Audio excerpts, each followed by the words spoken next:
Happy Friday, everyone! Today's story is The Scarecrow's Wedding. Betty O'Barley and Harry O'Hay were scarecrows. They scared lots of crows every day. Harry loved Betty and Betty loved Harry. So Harry said, "Betty, my beauty, let's marry. Let's have a wedding, the best wedding yet. A wedding that no one will ever forget." Betty agreed, so they hugged and they kissed. Then Betty said, "Harry dear, let's make a list." "Just as you say," answered Harry O'Hay. So they wrote down the things they would need on the day. A dress of white feathers, a necklace of shells, lots of pink flowers, 2 rings and some bells.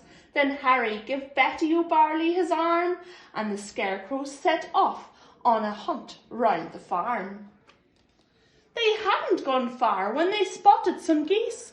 "Oh, geese, if you'll give us a feather apiece, you can come to our wedding, to the best wedding yet, the wedding that no one will ever forget."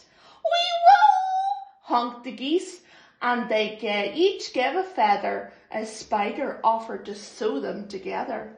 "Hooray!" cried the scarecrows. They hugged and they kissed. And they hurried back home and cross-dressed off their list. Then Harry gave Betty O'Barley his arm, and they set off once more on their hunt round the farm. They hadn't gone far when some cows gathered round, and the bells round their necks made a wonderful sound. "Ring-a-ding-ding, ring-a-ding-ding! Oh, cows, will you please come and make your bells ring for our wonderful wedding, the best wedding yet, the wedding that no one will ever forget." "Moo!" "Yes," mooed the cows, "we can tinkle our bells." Then a crab scuttled up with a necklace of shells. Some mouse found 2 rings in a bin. They were certain the rings had belonged to an old farmhouse curtain. "Hooray!" cried the scarecrows. They hugged and they kissed. "Pink flowers are the only things left on our list." Then Harry said, "Betty dear, I can find those. Why don't I pick some while you have a doze?" Pink flowers, buzzed a big stripy bee. Zzz, "I can find a field of pink flowers. Follow me." So the bee led the way, and they travelled for hours till they came to a field full of pretty pink flowers. Harry stood thinking, "I won't pick them yet. I'll need to find water to keep their stalks wet." "Just follow me," croaked a lumpy old toad. "There's a lovely wet pool at the top of this road." They climbed up the road. It was terribly steep. "I'm tired." "Oh," said the toad. So they stopped for a sleep. Early next morning they came to the pool. "This water," said Harry, "it's beautifully cool, but now I need something to carry it in, a jug or a vase or a cup or a tin." "I think I can help," said a small squirrely snail. "I can show you the way to a very fine pail."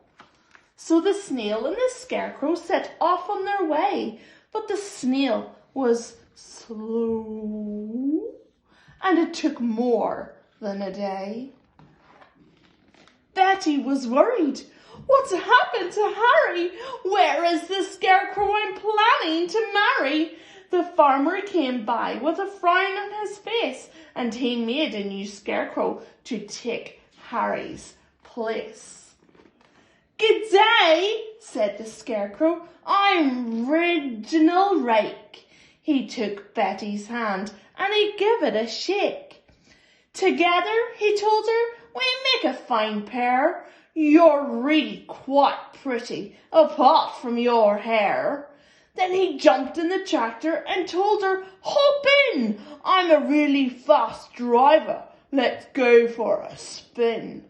But Betty said, "No, I must wait here for Harry.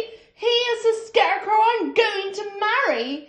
We're planning the wedding, the best wedding yet, the wedding that no one will ever forget. Reginald laughed. You'll be waiting forever. Forget about Harry. I bet he's not even clever. I must be the cleverest scarecrow alive. I can sing lots of songs. I can dance. I can drive. I'm dashing. I'm daring. I'm as cool as can be. I can even blow smoke rings. Just watch me and see. And the farmer took out a big fat cigar from a packet the farmer had foolishly left in his jacket. But smoking is bad for you, Betty explained. Really, you ought to be feeling ashamed. Don't be a fusspot, said Reginald Rake. My smoke rings are staggering, make no mistake. He struck up a light and he tried hard to smoke, but straightway started to splutter and choke. What happened next was completely unplanned. The lighted cigar